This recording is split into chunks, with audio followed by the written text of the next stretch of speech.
I'm Terry Smart from Chestnut Products, and in one of our other videos we've shown you our buffing wheel kit and how to buff the outside of a bowl. We did this one here. However, if you want to buff the inside, it's a slightly different story. You can use the 8-inch wheels to do it, but they do try and rip the bowl out of your hand all the time, so whilst it can be done, it's a bit of a white knuckle ride. Instead, we'd recommend using one of our dome buffs. Now these come in 3 different sizes, as we have the large size, the medium, and the small. All 3 come in 3 different cloth grades, the A, B and C, so ideally you need one of each grade per size to do the job properly. The most commonly used one is the medium, this one here, and so I'll demonstrate using those. The dome buffs are designed to fit into the same mandrel as you use with the buffing wheel kit. So there we go. So that's the dome buff A ready in place, and the same as you would with the wheel, you use the brown compound on this. This is a new wheel, so it's going to take a fair amount of compound onto the surface. It's also going to shed a few loose fibres as well. Nothing to be worried about, they will settle down very quickly. So we'll start off on the rim of the bowl first, buffing there, working our way around slowly. I'm running this at a slightly quicker speed, about 1500 RPM, to compensate for the fact that the dome buff is a lot smaller. The dome buffs is one of the reasons that we opted for a chuck-based system. You don't need to have a live centre to keep a Morse taper mandrel in place, nor any need for a drawbar either. Every so often I can feel the dome buff just pull very slightly on that rim, but there's no real pressure there. It's not trying to rip it out of my hands. Let's move into the centre.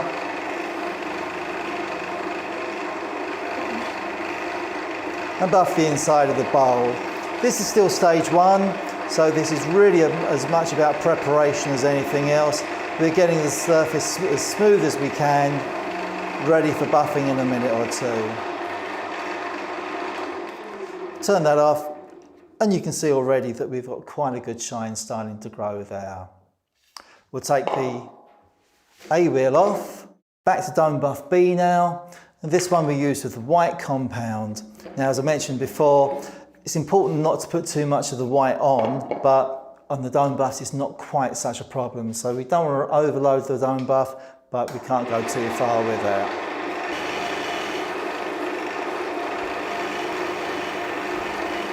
Being a softer cotton, this one's going to lose a bit more fibre as well.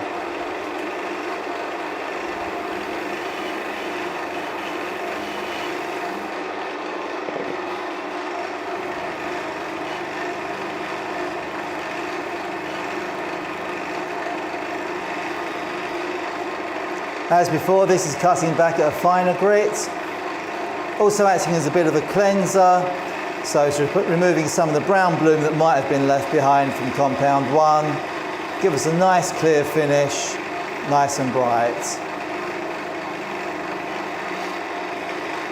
Moving on to the inside of the bowl now, and making sure the whole area gets covered.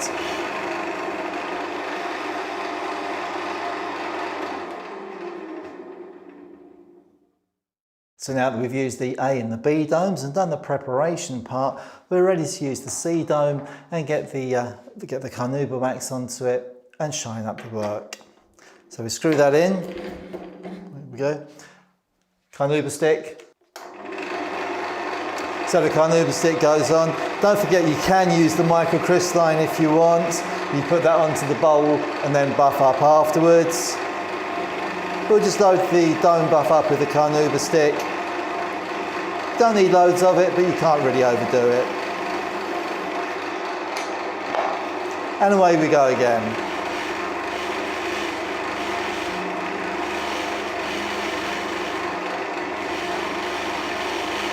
And remember that whilst the dome buff isn't trying to rip the bowl out of your hands all the time, you still need to be careful with it.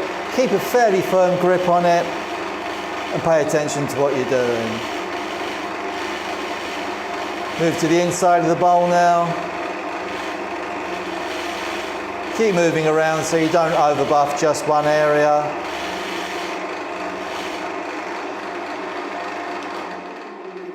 There we go. Lovely shine on the inside to match the shine on the outside. The bowl's finished. We hope you're enjoying our videos, and it'd be great if you'd like, subscribe and hopefully share them as well. And we'll see you next time. Cheers.